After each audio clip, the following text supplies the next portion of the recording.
Continuamos en la UNED y estamos en el grado de Historia Contemporánea de España. En concreto, estamos hablando de la Guerra Civil Española, 1936-1939. En relación con la población, los actos de represión más importantes tuvieron lugar en Zaragoza, donde los sublevados ejecutaron, si incluimos datos de la posguerra, a un total de casi 6.000 personas. La gravedad de la represión en la capital aragonesa puede atribuirse a dos factores, de los cuales el primero sería su relativo aislamiento durante la primera mitad de la contienda, en la que Zaragoza y sus alrededores fueron sometidos a una fuerte presión militar republicana, en una situación bastante parecida a la de Madrid en noviembre del 36, pero en ambos bandos en posiciones contrapuestas. Parece que esta situación convenció a los líderes sublevados, al que igual que les ocurrió a los de la Junta de Defensa madrileña, de que por motivos de seguridad era preciso recurrir a medidas extraordinariamente severas. En segundo lugar, la ciudad había sido un baluarte de la FAI-CNT, lo cual también sirvió para desatar una represión extrema. Entre los centros de la zona nacional en los que la represión fue especialmente inclemente están Sevilla, Córdoba, Granada y Málaga. En Barcelona, los republicanos llevaron a cabo un elevado número de ejecuciones, casi 6.000, que sin embargo, en proporción, no llegaron a 2/3 de las de Madrid, ya que los catalanistas de Esquerra en ocasiones ayudaron a moderar la represión. El enclave nacionalista vasco de Vizcaya fue la provincia que en manos de los republicanos durante poco más de un año arrojó el índice de ejecuciones, 490, más bajo. Ambos bandos continuaron llevando a cabo ejecuciones de carácter político durante toda la guerra, pero a un ritmo más pausado. Durante 1937 surgió en la zona republicana un nuevo tipo de represión, la que, instigada por el NKVD soviético, sufrió la extrema izquierda revolucionaria a manos del gobierno de Negrín, que sustituyó al de Largo Caballero. Solo en Cataluña se llegó a detener a 2.000 o más militantes del POUM y de la CNT, y según fuentes anarquistas varios cientos fueron ejecutados, aunque el número sea imposible de verificar. El caso más tristemente famoso fue el de Andreu Nin, secretario político del POUM, detenido por la policía republicana y después torturado y asesinado por el NKVD. La última gran fase de la represión la llevaron a cabo los tribunales militares de Franco en la inmediata posguerra. Según un resumen posterior elaborado por el propio Franco, se dictaron unas 51.000 sentencias de muerte, de las cuales se conmutaron unas 23.000, por otras penas menores, lo cual indica que entre 1939 y 1942 tuvieron lugar otras 28.000 ejecuciones. Los defensores de Franco han señalado que éstas la dictaron tribunales militares legítimos, y que algunos de los ejecutados eran responsables de asesinatos múltiples durante la represión republicana. Sin embargo, esos juicios fueron de carácter sumarísimo y los acusados eran despachados con cajas destempladas. Es cierto que algunos de ellos fueron condenados por crímenes violentos, pero una gran parte lo fue por delitos políticos, sobre todo por haber ocupado algún tipo de cargo en el bando perdedor. Hasta donde podemos precisar, la cantidad de ejecuciones realizadas después de la guerra fue en proporción todavía mayor del total perpetrado por la Rusia soviética al finalizar la Guerra Civil, 1920-1921, aunque en Rusia lo normal era que ni siquiera se cumpliera la formalidad de celebrar consejos de guerra. Por otra parte, las masivas ejecuciones sumarísimas ordenadas por Tito en la Yugoslavia posterior a la Segunda Guerra Mundial fueron proporcionalmente más numerosas que las realizadas en España. Los actos de represión cometidos durante y después de la Guerra Civil Española no pueden considerarse singulares, sino que se encuadran en las atrocidades típicas de las guerras civiles revolucionarias y contrarrevolucionarias del siglo XX, aunque no cabe duda de que, en comparación con otros, ocupan un lugar preponderante por su dureza. El número total de ejecuciones de todo tipo realizadas en la zona republicana ascendió a unas 56.000. La represión de la zona sublevada se ha estudiado con menos precisión, pero probablemente se cobrará por lo menos 70.000 vidas, y posiblemente más. Cifra esta a la que hay que añadir las 28.000 ejecuciones que tuvieron lugar una vez finalizada la guerra. En consecuencia, las represiones de la Guerra Civil Española produjeron un total de 150.000 o más víctimas mortales, es decir, aproximadamente el 0,6% de la población, lo cual supone, en términos relativos, uno de los índices más elevados de cualquier guerra civil europea del momento. Se ha dicho que hasta cierto punto gran parte de las guerras son guerras de religión, bueno, siempre, ya que casi todos los contendientes se esfuerzan de una u otra manera por santificar su causa. Y desde luego así fue en las guerras civiles revolucionarias del siglo XX.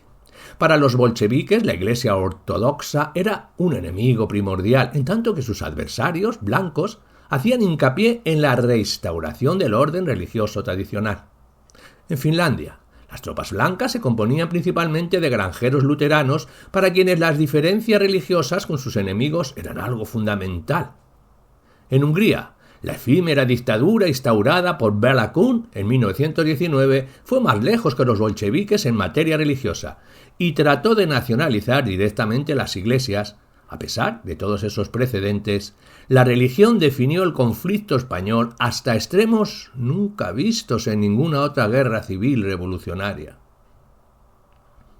En las últimas décadas se ha intentado en cierta medida estudiar el anticlericalismo español para comprender por qué se manifestó de forma tan inusitadamente violenta. En su mayoría, esos estudios se limitan a repetir los argumentos de los propios anticlericales: que la Iglesia ostentaba un poder tiránico, que ejercía un gran dominio económico, bueno, como ahora, que los sacerdotes tenían un comportamiento abusivo e hipócrita. Sin embargo, ninguno de esos argumentos tenía mucha validez en 1936. La Iglesia y el Estado llevaban 5 años separados. Hacía tiempo que la Iglesia española había perdido gran parte de sus posesiones, y poco podía importar a los anticlericales que los sacerdotes fueran o no hipócritas o buenos católicos. El odio de la izquierda a la religión nacía fundamentalmente de los mismos sentimientos que habían motivado a los revolucionarios franceses en 1972 y durante todo el siglo posterior.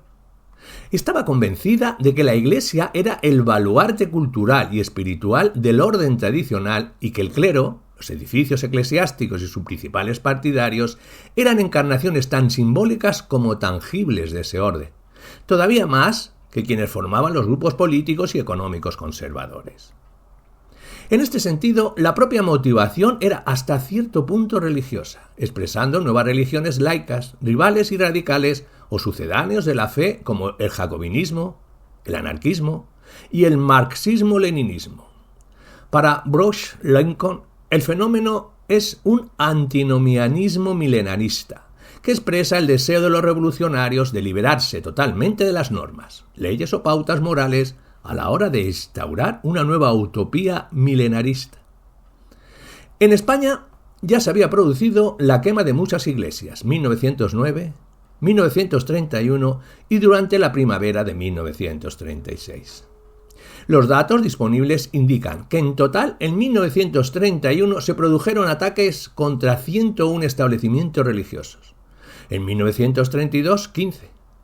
En 1933, 70. En 1934, 25. Y en el 35, 2.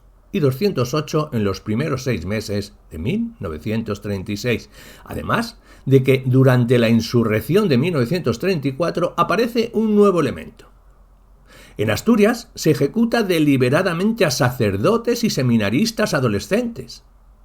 Muchos son los testimonios que han quedado de la incitación a este tipo de violencia, pero la intención de liquidar masivamente al clero, que se da en 1936, reflejó la espectacular escalada de la guerra civil. A pesar de la retórica del exterminio, el único sector social que como tal fue señalado para sufrirlo fue el clero, al que algunos revolucionarios de la zona republicana pusieron en el punto de mira. En la historia del Islam, a veces se han desatado generalizadas persecuciones de cristianos que, sin embargo, no solo han centrado en el clero. La limpieza étnica de armenios y otras minorías cristianas llevadas a cabo por los turcos entre 1915 y 16 eliminó a pueblos cristianos enteros, no solo a sus sacerdotes. Lo mismo puede decirse de la masiva matanza de cristianos registrada en el Imperio Persa o de católicos en el Japón del siglo XVII. En España, evidentemente, los revolucionarios pretendían reprimir al conjunto de los católicos, no solo al clero, y muchos miles de civiles católicos fueron asesinados, en ocasiones únicamente por su fe. Pero nunca existió la intención de exterminar al conjunto de los fieles de ese credo. En consecuencia, el análisis de la matanza de religiosos debería situarse en el marco general de las revoluciones contemporáneas, y en concreto, en los regímenes radicales anticatólicos de comienzos del siglo XX. La fase jacobina de la Revolución Francesa acabó con la vida de unos 2000 religiosos, lo cual supone que murieron menos de un tercio de los asesinados en España. Y dado que el número total de religiosos en ambos países no era muy distinto, queda claro que la ferocidad de los revolucionarios españoles fue mucho mayor. Es absurdo pensar que el poder de la Iglesia fuera mayor en la España de la década de 1930 que en la Francia del antiguo régimen, y la principal diferencia entre uno y otro caso debió de radicar en la cultura revolucionaria española. Durante la Guerra Civil rusa, muchos clérigos fueron asesinados, pero no existen cifras precisas y los historiadores se basan mayormente en cálculos difusos. Es probable que el número total de religiosos asesinados en Rusia superara al total de los muertos en España, pero en Rusia el clero era mucho más numeroso.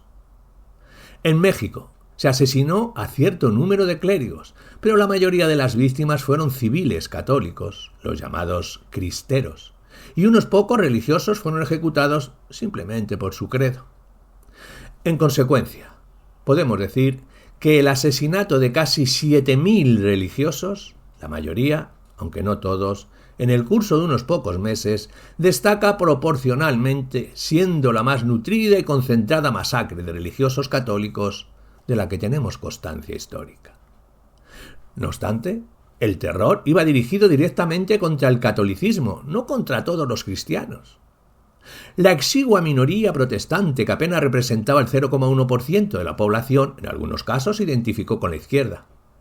Gran parte de las iglesias protestantes de la zona republicana siguieron abiertas. Si se persiguió a los protestantes en la zona sublevada, donde se le impusieron cada vez más restricciones y donde unos pocos pastores protestantes fueron ejecutados.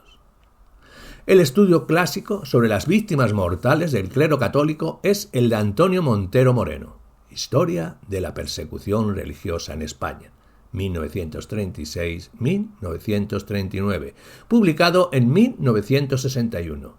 Es una obra prácticamente definitiva, aunque investigadores posteriores hayan aportado algunos detalles más. El recuento de víctimas, ligeramente corregido por la obra posterior de Ángel David Martín Rubio, quedaría como sigue. Clero católico asesinado en la zona republicana entre 1936 y 1939. Clero secular, 4.022 ejecutados. Clero regular, 2.376 ejecutados. Monjas, 282 ejecutadas. Seminaristas, 95 ejecutados. Obispos, 12 ejecutados. Administrador diocesano, 1 ejecutado.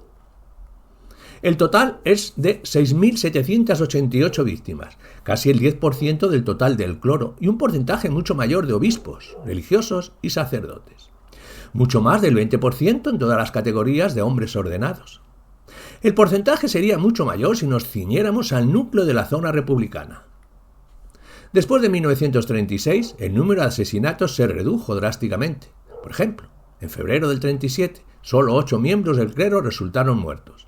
Y en los últimos meses de 1938 solo hubo asesinatos ocasionales en Cataluña y Madrid. El último asesinato se produjo en el Escorial, el 27 de marzo de 1939, cuando la guerra estaba llegando a su fin. Aunque se solía tachar a la Iglesia de reaccionaria, parece que se puso especialmente en el punto de mira a sus miembros más progresistas, participantes en labores sociales, quizá porque los revolucionarios veían en ellos a sus más directos rivales, o quizá porque eran más visibles que los demás. La mayoría de las víctimas mortales de la represión registrada durante la Guerra Civil no fueron torturadas, pero cuando hubo torturas era más frecuente que sus autores fueran republicanos. Julio de la Cueva ha señalado que aunque la mayoría de los asesinatos se cometían con arma de fuego, también se registró una gran oleada de vandalismo y de destrucción de iglesias y establecimientos, objetos de arte religiosos, que se llevó por delante muchas obras preciosísimas, de valor realmente incalculable, que no solo eran propiedad de la Iglesia, sino patrimonio cultural de todos los españoles.